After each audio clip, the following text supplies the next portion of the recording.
The boy outside the hospital. Dr. Patricia Grant had just finished a grueling 12-hour shift in the emergency room. As usual, the day had been a whirlwind of accidents, ailments, and emotional highs and lows. She had seen it all: life-saving surgeries, heart-wrenching goodbyes, and the unwavering courage of both patients and their families. By the time she finally clocked out, Patricia felt as though every muscle in her body was on fire, each step toward the hospital exit slower than the last. The cool night air greeted her like a balm, though bringing a momentary reprieve from the stifling intensity of the ER. As she walked toward her car, the quiet of the hospital parking lot offered a stark contrast to the chaotic world she had just left behind. Her mind was foggy with exhaustion, her feet dragging as if she were walking through sand. She had plans to head home, unwind with a book, and maybe catch up on sleep, but as she neared the hospital entrance, something caught her eye. In the dim, flickering light of a nearby street lamp, a small figure sat huddled against the cold stone wall near the entrance. Patricia squinted, unsure whether it was just her tired eyes playing tricks or if someone was truly out there. At first glance, it looked like an adult, someone perhaps seeking refuge in the shadows. But as she drew closer, her heart skipped a beat. It was a child. A little boy, no older than 8 or 9, curled up on the hard concrete, fast asleep. Patricia's breath caught in her throat. How could a child be outside, alone, at this time of night? It was well past midnight, the streets nearly deserted except for a few passing cars, their headlights slicing through the night. The boy was too young to be out here by himself. Her heart ached at the thought of what might have happened to him. His clothes were ragged, the fabric torn and stained with dirt. His small body was curled into a tight ball, clearly trying to find warmth against the chill in the air.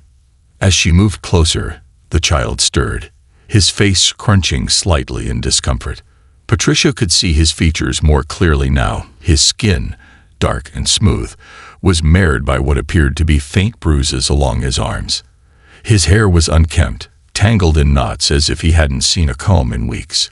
Even in sleep, there was something about his face that struck her deeply, a quiet sorrow that seemed to hang around him, even in the stillness of the night.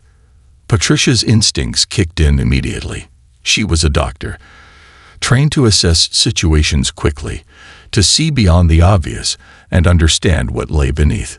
The sight of this boy, so fragile and abandoned, was like a punch to the gut. She wanted to help him, to scoop him up and make sure he was safe, but doubt crept into her mind. Was it the right thing to do? Was there a family nearby? Could he be a runaway or just lost in the city? For a brief moment, she hesitated, her hand hovering in the air, as if unsure whether to reach out. But the longer she stood there, the harder it became to ignore the pull of compassion deep in her chest. This was a child, a vulnerable soul left in the cold with no protection, no warmth, no one to care for him. Patricia's doctor's instincts overpowered her hesitation, and with a soft sigh, she knelt beside him, gently placing a hand on his shoulder. "Hey, little one," she whispered softly, trying to rouse him without startling him too much. "Are you all right?" The boy stirred again but didn't fully wake up. His eyelids fluttered, and he let out a soft groan, his brow furrowing as though he was caught in some sort of restless dream. Patricia's gaze softened. His face was smudged with dirt, but there was no mistaking the signs of deep exhaustion. His small body trembled slightly from the cold, and Patricia couldn't bear the thought of leaving him out here. Her mind raced. She could call the authorities, but what if he had a family? What if this was a misunderstanding? And yet, the fact that he was sleeping outside a hospital, alone and defenseless, raised a multitude of questions that needed answers. Patricia knew she couldn't just walk away. No, she wouldn't leave this child to face whatever dangers lurked in the night. She was a doctor, and even though she was off duty, she couldn't turn away from someone in need. Without thinking, she unbuttoned her coat and gently draped it over his small, trembling body. The warmth from her coat would do little to shield him from the elements, but it was the only thing she could offer at that moment. As she adjusted the coat around him, she noticed the boy clutched something tightly in his hand, a crumpled piece of paper or fabric, worn with age and handling. Curious, Patricia carefully pried open his small fingers. The object was a photograph, faded, old, and slightly torn at the edges. She held it up to the light of the nearby lamppost, her breath catching in her throat as she saw the image of a woman. The face was partially obscured by wear and tear, but there was something familiar about it. Perhaps it was the soft curve of the woman's face, or the way her eyes seemed to shine even in the poor quality of the photo. It was an intimate image, as if the boy had held on to it as a treasured memory. Who was she? His mother? A sister? A caretaker? The question echoed in Patricia's mind, and she felt a deep need to uncover the answers. Despite the growing weight of fatigue on her body, Patricia felt a surge of determination. She couldn't leave him out here, not like this. She gently lifted the boy into her arms, cradling him as though he were her own child. He didn't stir this time, his small body relaxing into her warmth as she carried him toward the hospital doors. As she entered the emergency room lobby, the familiar hum of the hospital filled her ears, a stark contrast to the silence of the streets. Patricia walked quickly to the nurse's station, her voice urgent but controlled. "I need help," she said. "There's a boy outside. He's unconscious and looks like he's been out there for hours. We need to get him checked out immediately." The nurses, already on edge from the usual chaos of the ER, immediately sprang into action. They rushed to prepare a stretcher and help Patricia carry the boy into a nearby examination room. As they wheeled him away, Patricia stood frozen for a moment, looking down at the boy's fragile form. The weight of the photograph in her pocket seemed to grow heavier, as though it were a piece of the puzzle she hadn't yet solved. Who was this child? What had happened to him? And more importantly, why was he all alone? Uncovering the truth. The next few hours in the hospital were a blur. Patricia stayed at Omari's bedside, her mind racing as she tried to piece together the mystery surrounding the young boy. His vitals had been stable when they brought him in, but that didn't ease the knot of worry in Patricia's stomach. The more she learned about him, the more questions surfaced, and with each passing minute, the reality of his situation became increasingly troubling. Omari had been unconscious for most of the time since he arrived, his small frame fragile and still. The doctors had given him fluids, checked for signs of internal injury, and conducted a full physical exam. He had several bruises across his arms and legs, some older and some fresh, as though he had been through something far beyond just homelessness. His thin body seemed malnourished, his skin too pale for a boy his age. And yet, despite all of this, there was a quiet resilience in him, a strength that Patricia couldn't quite put her finger on. After a thorough examination, the nurses had placed Omari in a room to rest. The faint sounds of the beeping monitors and the soft hum of machines filled the sterile room as Patricia sat beside him, her mind still focused on the photograph she had found clutched in his hand. The image was tucked safely in her pocket, but every few minutes she felt the urge to pull it out and examine it again. Who was the woman in the picture?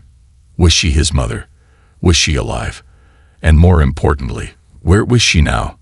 Patricia had a deep growing need to get answers, but she also knew that she couldn't rush things. The first priority was Omari's well-being, and the social services team had already been called in to begin the search for his family. But Patricia had a feeling, the kind of feeling that doctors sometimes get, that this story was far more complicated than anyone realized. As the hours passed, Patricia's exhaustion began to weigh on her. She hadn't even taken a proper break since her shift started earlier that morning. And now, with the new responsibility of caring for Omari, she felt the pull of sleep pressing on her eyelids. But she couldn't leave him. Not when he was so vulnerable, so small, and so alone. The connection between them had already grown too deep, too immediate for her to turn away. Her thoughts were interrupted by the soft creak of the door opening. Patricia looked up to see a nurse entering the room, a clipboard in hand. The nurse smiled warmly at her, a welcome distraction from the spiraling thoughts in her mind. "Dr. Grant, "The social worker is here to speak with you," the nurse said. "She's been briefed on Omari's case, and she's hoping you can provide some insight into what's going on." Patricia nodded, grateful for the opportunity to talk to someone else about the situation. She stood from the chair beside Omari's bed and followed the nurse down the hallway to a small conference room where a middle-aged woman sat waiting. The social worker, Linda Jameson, was well-dressed in a professional yet approachable manner, her warm smile offering an instant sense of calm. "Dr. Grant," Linda said, rising from her chair as Patricia entered. "Thank you for taking the time to meet with me. I've heard a lot about Omari's condition, but I understand you found him outside the hospital. That's quite concerning." Patricia nodded, her thoughts turning back to the moment she first discovered the boy. Yes, he was huddled outside the hospital entrance. He seemed so fragile and vulnerable. I didn't know what to do, so I brought him in. His condition is, well, it's worse than I initially thought. He's malnourished, covered in bruises, and looks like he hasn't had proper care in a long time. Linda frowned, taking a seat at the table. "I'll have to contact the authorities to make sure we get a full investigation into his family and living situation. But there's something I need to tell you, Dr. Grant. This isn't the first time we've seen a case like this. Children like Omari don't just end up in our system without a reason. There's often a deeper story, a pattern of abuse or neglect, and in some cases, it's even worse. Do you know if Omari has any relatives? His records show a mother, but there's been no contact information for her for at least a year." Patricia's heart sank. The more she learned, the more it seemed like the boy was a ghost, untraceable, forgotten, abandoned. "No," Patricia replied softly. "I haven't been able to find any information about his mother. There was a photograph I found in his hand, a picture of a woman, but I don't know who she is. Maybe it's his mother. I was hoping you could help figure that out." Linda's eyes brightened at the mention of the photograph. "Do you have it with you? It could be helpful for our investigation." Patricia reached into her coat pocket and pulled out the worn photograph, handing it over to Linda. The image was faded, the edges curling with age, but the woman in the photo had an air of tenderness about her. Her eyes were kind, and her smile seemed full of life, though time had erased much of the detail. Linda studied the photo carefully, her brow furrowing as she turned it over in her hands. "This is strange," Linda murmured. "I've seen this woman before. This might be one of the foster mothers who took in children several years ago, but something's not adding up. Let me dig into our records and see if I can find anything that matches." Patricia watched her work, her heart pounding in her chest. The idea that Omari might have had a family, a mother, gave her a flicker of hope, but something deep inside her told her that finding answers might not be as simple as tracing back a few years in the records. As Linda made her calls, Patricia returned to Omari's room. The boy was still asleep, though his breathing seemed more steady than before. She stood by his bed, her hand resting lightly on his small shoulder, feeling the warmth of his body beneath the thin hospital sheets. "Omari," she whispered softly, though she knew he couldn't hear her. "I'm here. You're safe now." She watched the way his face relaxed as he slept, as though he had found a moment of peace amidst the turmoil. But Patricia knew that peace was fleeting. Omari's story wasn't just a sad one. It was a story of survival, of a child who had been through something unimaginable, and Patricia was determined to uncover the truth. Soon, Linda returned, her expression somber. "Dr. Grant, I found some records.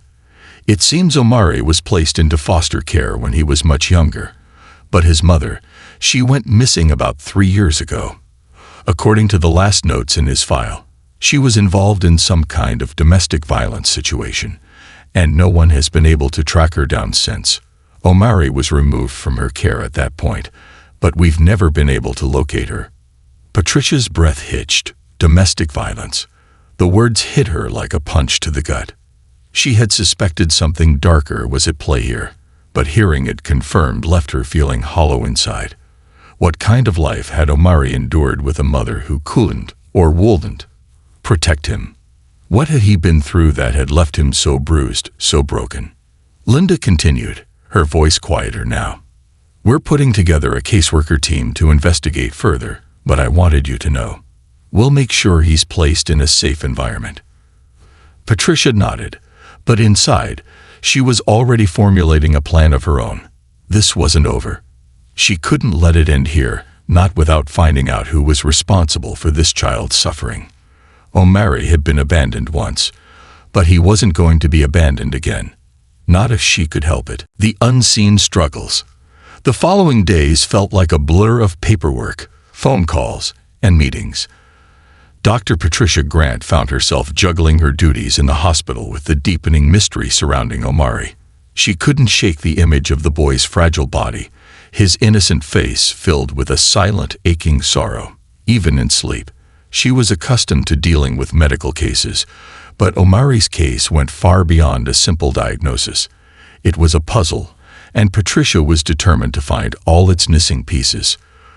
Though the hospital staff did everything they could to stabilize Omari, it was clear that his body had been through far too much. The malnutrition and bruises weren't just physical signs of neglect, they were echoes of a much deeper trauma. Yet, despite everything he had endured, he was resilient. His body was healing, slowly but surely, and that gave Patricia a strange sense of hope. It was as though the boy was fighting not just for survival, but for a future he wasn't sure he could have. Patricia visited him every day, sometimes for hours at a time. She brought him books to read, though she knew he was too young to comprehend them fully. She talked to him, even though he remained unconscious, as if her voice might somehow reach him. She kept up with his medical care, checking his vitals, and making sure his recovery stayed on track. But in the back of her mind, her thoughts constantly returned to the puzzle, the pieces that didn't quite fit. The social worker, Linda Jameson, had been tirelessly working on Omari's case, but progress was slow. The search for his biological mother was proving to be more difficult than anyone had anticipated.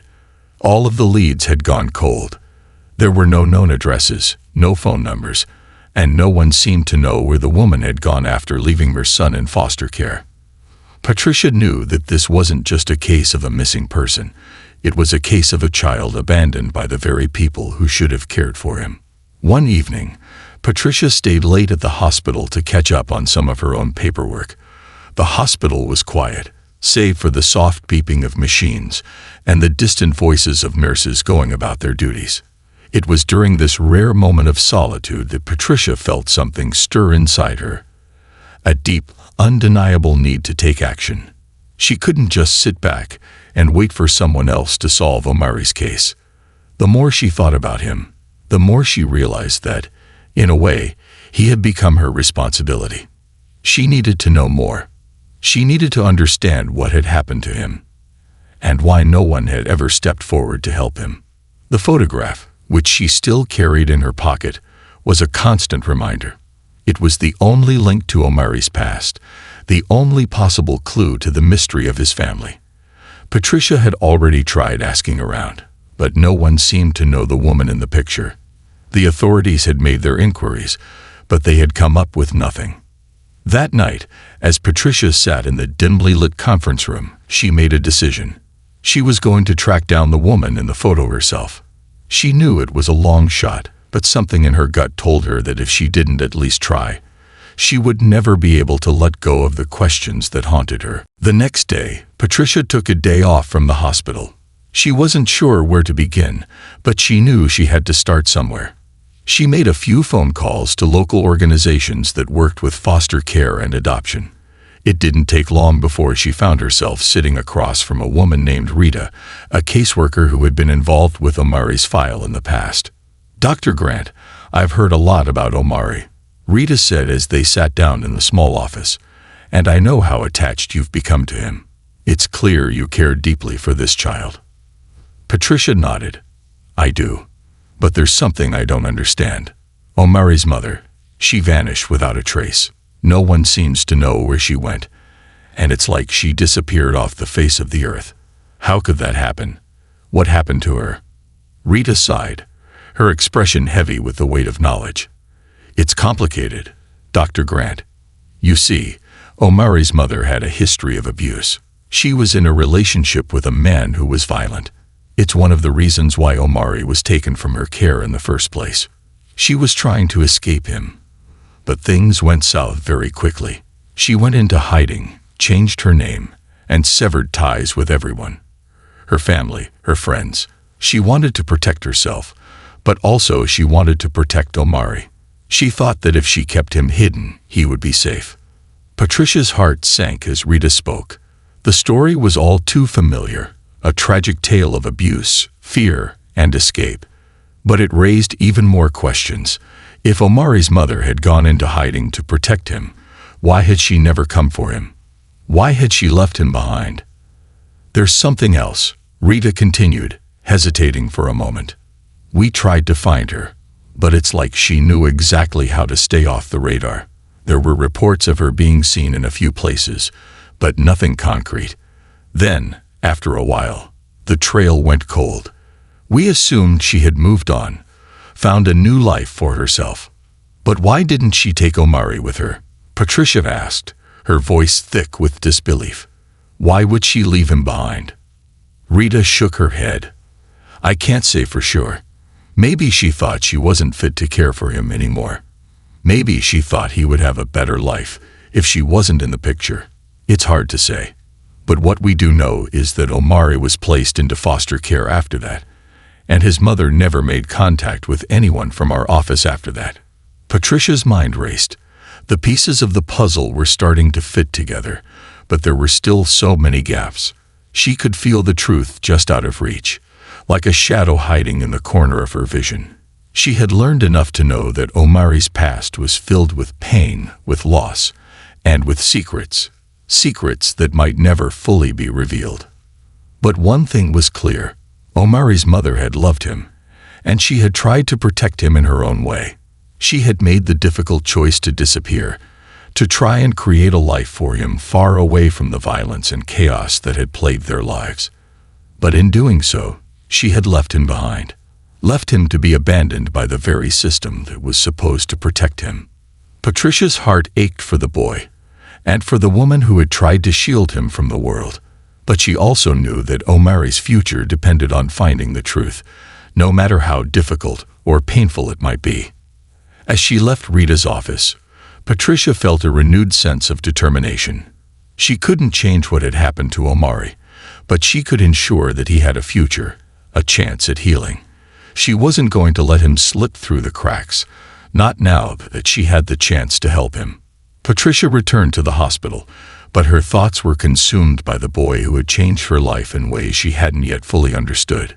She was more committed than ever to uncovering the truth, and to giving Omari the life he deserved. A glimmer of hope. The days seemed to stretch longer as Patricia continued to delve deeper into Omari's past.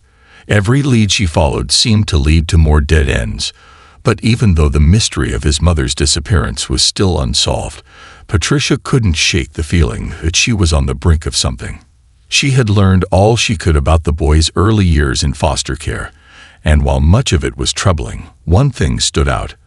Omari had always been a survivor. Despite the neglect, despite the pain he had endured, Omari had somehow managed to keep going. He had survived the horrors that most adults could never imagine. It was something Patricia admired, and it was what kept her fighting for him. There was something deeply strong inside him, even if it was buried beneath layers of trauma. In the meantime, Omari was slowly healing physically.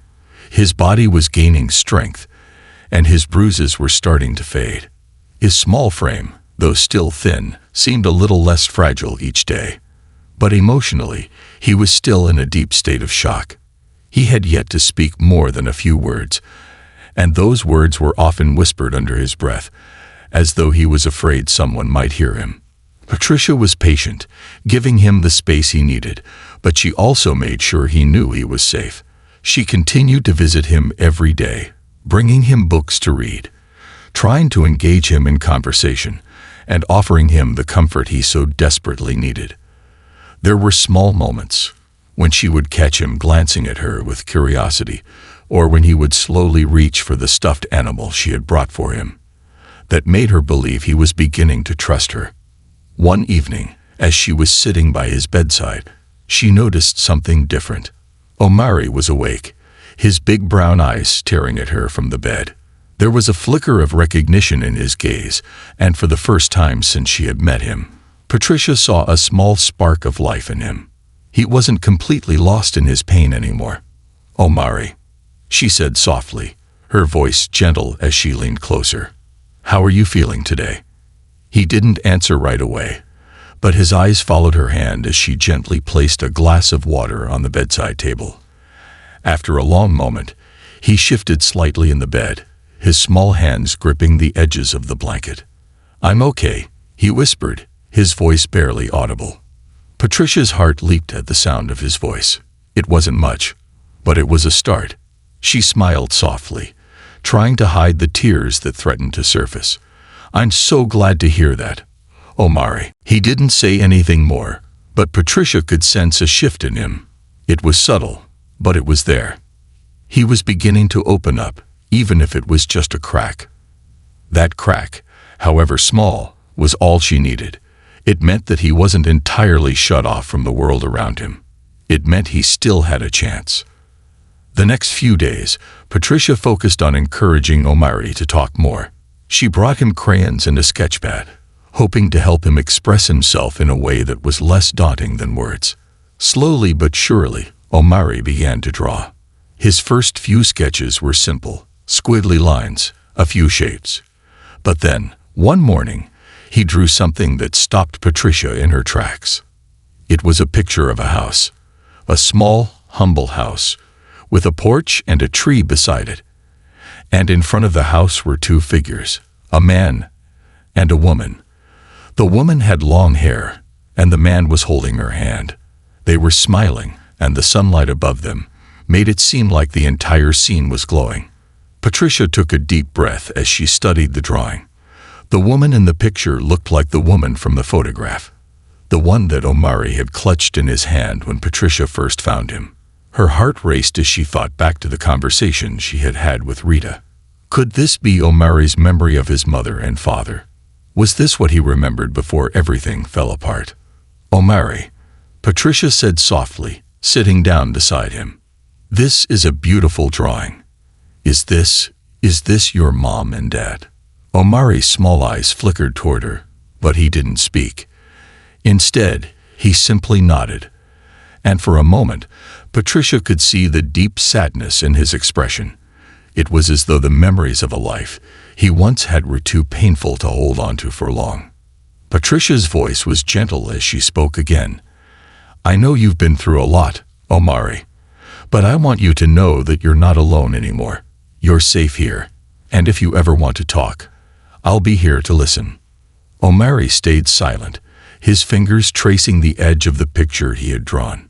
He didn't say anything more that day, but his gaze never left the drawing. Patricia knew he was processing everything in his own way, and she didn't want to push him too hard. Over the next few days, Patricia continued to learn more about Omari through his drawings. He drew scenes from his past, his memories of the house, his mother's face, the brief moments of happiness they had shared. But there were also darker images, moments of fear, of pain, of shadows. Each one was a glimpse into the depth of Omari's suffering, and each one only strengthened Patricia's resolve to help him heal. But the more Patricia learned about Omari's past, the more it became clear that his story was only part of a much larger, more complicated picture. The investigation into his mother's disappearance continued, but no new leads surfaced. It was as if she had vanished into thin air. The foster system had no new information, and the few people who had been in contact with Omari's mother seemed to have disappeared as well. Patricia felt a deep sense of frustration, knowing that without the missing pieces of the puzzle, she could only do so much. She couldn't undo the damage that had been done to Omari. She couldn't give him the family he had lost, the sense of security that he so desperately needed. But what she could do was offer him love, support, and a chance to heal. That was something, at least. One evening, after her shift ended, Patricia found herself outside the hospital, staring up at the dark sky. It was a quiet night, and the chill in the air reminded her of the cold she had felt when she first found Omari outside, alone and vulnerable. She thought about everything that had happened since that moment, about how her life had been turned upside down by a boy who had never asked for help. The sound of footsteps approaching broke her thoughts, and she turned to see Linda Jameson, the social worker, walking toward her. Linda had a tired look in her eyes, but she offered Patricia a small smile. "I think we found something," Linda said, her voice cautious but hopeful. "It's not much, but it's a start. We traced a few more leads, and we think we might have found a relative of Omari's." Patricia's heart skipped a beat. Could this be the break they had been waiting for? "We don't know who they are yet," Linda continued, "but we'll be contacting them soon. I'll keep you updated." Patricia felt a surge of relief, but also a new sense of determination. There was hope, a glimmer of it, on the horizon. But she knew that Omari's journey to healing was just beginning, and there was still much work to be done. The burden of truth. The days following Linda's news felt like a whirlwind. Patricia couldn't help but feel a renewed sense of hope, the idea that a relative of Omari's might be out there, ready to step into his life, filling the hollow space in both of their hearts. But even as that hope grew, another part of Patricia couldn't shake the feeling of uncertainty that clung to her. What if this relative wasn't someone who could help Omari? What if they, too, abandoned him or failed to understand the depth of his pain? But there was no turning back now. The possibility of a family connection, however faint, was the first real lead they had gotten since Omari arrived at the hospital. It felt like a lifeline in the midst of a sea of unanswered questions. Patricia spent the next few days in a haze, going through her regular rounds in the hospital while her mind constantly returned to Omari and the potential breakthrough. When she could, she visited his room, sitting with him, talking to him in quiet, comforting tones. She noticed the small improvements in his demeanor, the way he began to make eye contact more often, the soft smiles he gave when she showed him the books she brought. These were subtle signs, but they meant the world to her. Omari was slowly coming out of the deep shell he had built around himself. One afternoon, Linda called with more information.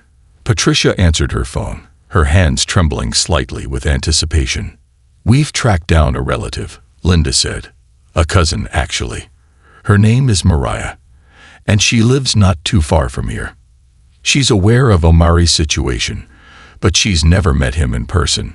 From what we've gathered, she was close to his mother, but after Omari's mother disappeared, she lost touch with him. The good news is she's expressed an interest in meeting him." Patricia's heart quickened. This was it. This could be the answer they had been waiting for. But at the same time, a knot of anxiety twisted in her stomach. Was Mariah really ready for this? Did she truly understand what Omari had gone through? "I'll contact her, and we'll arrange a meeting," Linda continued.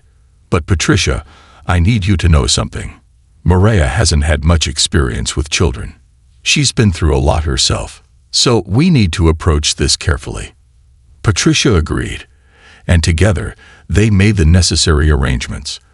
Over the next few days, they set up a meeting between Omari and his cousin Mariah. Though Patricia wanted to prepare Omari for the encounter, she was uncertain how to approach the subject with him. She had watched him grow attached to the idea of family, but how could she explain the complexity of his situation?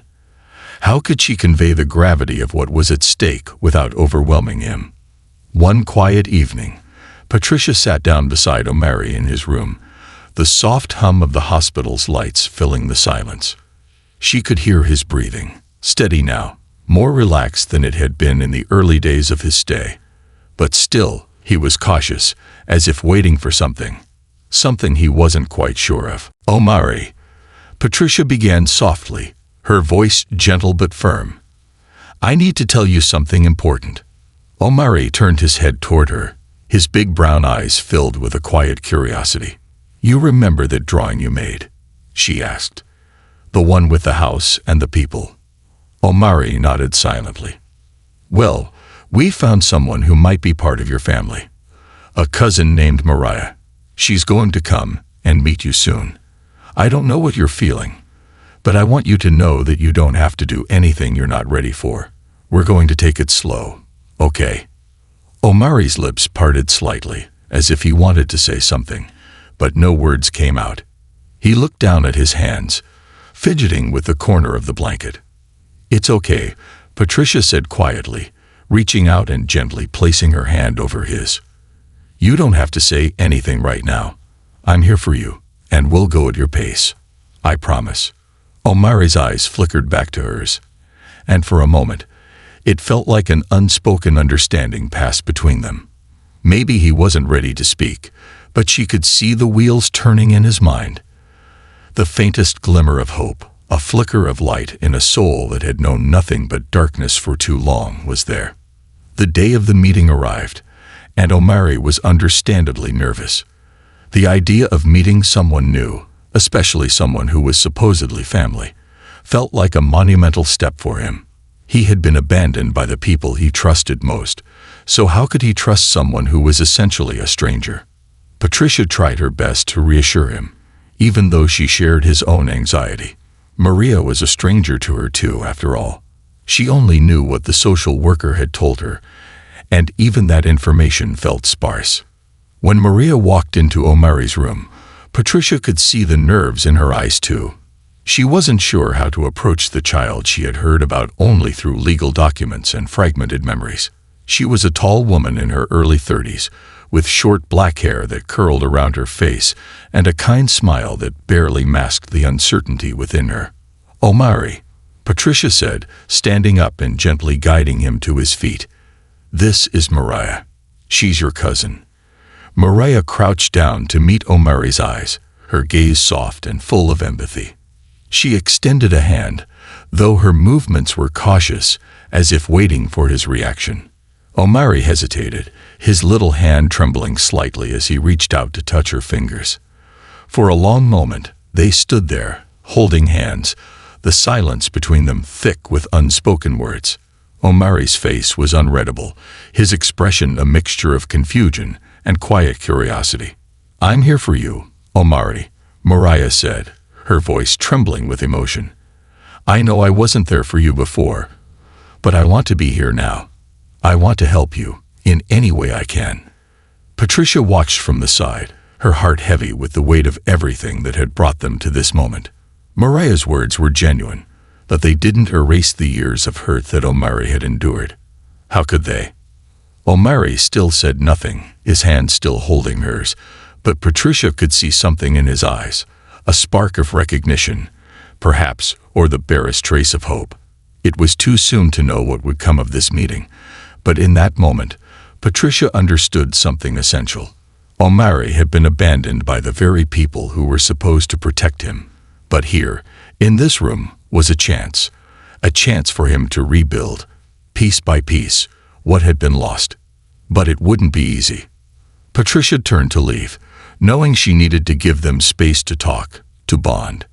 As she stepped out of the room, her mind was full of thoughts of what the future might hold for Omari.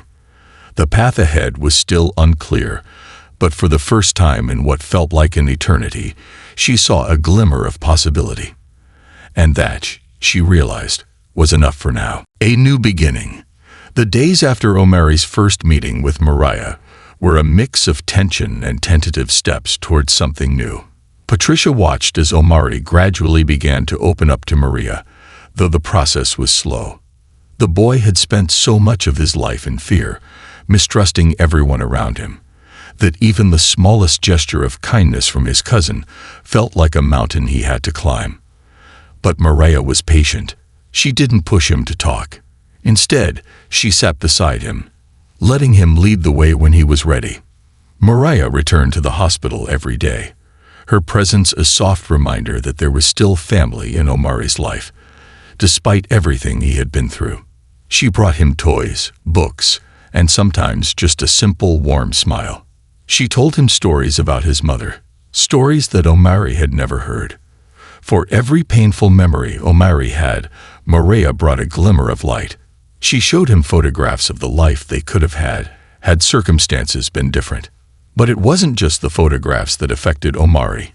It was the simple act of being seen. Mariah made him feel like he mattered, like he wasn't just some forgotten child abandoned in the system. Slowly, his eyes started to lose the guarded, distant look that had been there for so long. It wasn't long before Omari began to speak more. At first, it was just small words, nodding or shaking his head when asked a question, a single word here or there. But as the weeks passed, he started sharing bits of his own story, things he hadn't been able to say before. One evening, while Maria was reading him a story, Omari's voice broke the silence. I remember her, he whispered, his voice barely audible. Patricia and Mariah both froze, their eyes locked on the boy. This was the first time he had spoken about his mother since he had been admitted to the hospital. You remember her? Patricia asked softly, her heart pounding in her chest. Omari nodded, his eyes unfocused as though he was lost in the memories. She used to sing to me, he continued in a quiet voice. She sang songs about stars and clouds. She said I was her little star. Patricia felt a lump form in her throat. It was such a small memory, but it was also everything. Omari still remembered love, even after all the pain he had endured. Maria smiled, her own eyes misting. She placed a hand on Omari's shoulder gently. You were her star, Omari, and you still are.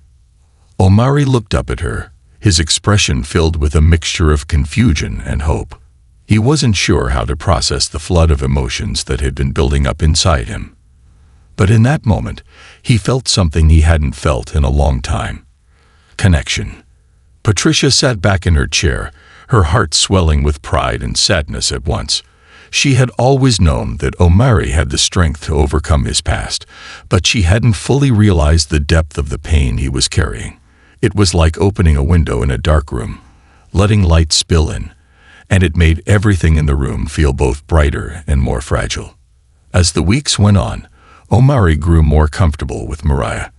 They began to bond over shared memories of his mother, and Omari slowly started to let her into his world. There were still hard days, moments when Omari would retreat into himself and the shadows of his past would rear up. But each time, Maria was there to pull him out of the darkness. One afternoon, Patricia walked into Omari's room to find him sitting on the bed with a drawing in his hands. It was a picture of a house, but this time, the people in the picture weren't just figures. There were details. He had drawn Maria standing beside the house, and he was holding her hand. The house was simple but bright, with a tree planted in the front yard, and a swing hanging from one of its branches. It wasn't a memory, like the others had been, but rather a vision of what he hoped his future could look like. Maria looked over at Patricia, her eyes wide with emotion. He drew us. Patricia smiled, her voice breaking slightly. It's beautiful, Omari. I'm so proud of you. Omari didn't say anything, but he slowly slid the drawing toward Maria, as though offering it to her. Maria took it in her hands, her heart swelling. Thank you, Omari, she whispered, and for the first time, the walls between them seemed to crumble just a little bit more.